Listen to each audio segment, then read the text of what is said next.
جب ہم ٹالرنس کی بات کرتے ہیں تو اس کا مطلب یہ ہے کہ ہم بوجہ مجبوری کسی سچویشن کو, کسی انسان کو ہم بیئر کر رہے ہیں. بالکل ٹھیک. اور جو معاملہ ہے نا وہ ہماری عدالت میں ہوتا ہے, اور جب ہم برداشت کرتے ہیں تو برداشت کا ایک تھریش ہولڈ ہوتا ہے. جب وہ تھریش ہولڈ کراس کرتا ہے نا, جب سیچوریشن لیول پہ پہنچتا ہے تو پھر لاوا پھٹ پڑتا ہے.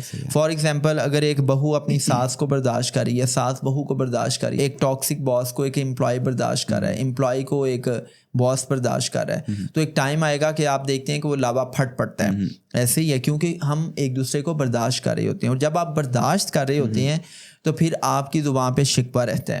پھر آپ بات کرتے ہیں تو آپ کی جو باڈی لینگویج ہے وہ بھی بڑی ویئرڈ سی ہوتی ہے, سخت قسم کی ریجڈ باڈی لینگویج ہوتی ہے. آپ کے مائکرو ایکسپریشنس بتا رہے ہوتے ہیں کہ آپ اس سچویشن میں بڑی کرب کی کیفیت میں ہیں. آپ کی ٹون بڑی سخت ہوتی ہے. ایسی ہے آپ بڑے نیگیٹو اور ٹاکسک قسم کی وکیب یوز کرتے ہیں, آپ کے الفاظ بڑے نیگیٹو ہوتے ہیں. ایسی ہے.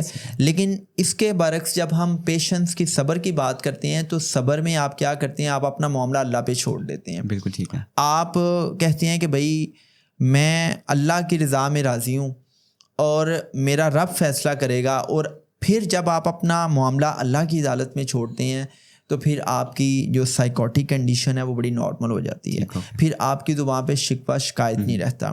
تو میں یہ کہتا ہوں کہ اگر ایک انسان کسی بھی ٹف قسم کے انسان کو فیس کر رہا ہے, اگر ایک انسان کسی بھی مشکل صورت حال سے دوچار ہے جہاں پہ اس کو اس سچویشن کو ہر صورت فیس کرنا ہے, تو پھر آپ برداشت کے بجائے آپ صبر سے کام لیں. جو صبر ہے یہ ایک بڑا ہی بہتر معاملہ ہے کہ جس میں آپ نے اپنی ساری جو سچویشن ہے, مشکل صورت حال ہے, وہ اللہ کی عدالت میں چھوڑ دیا.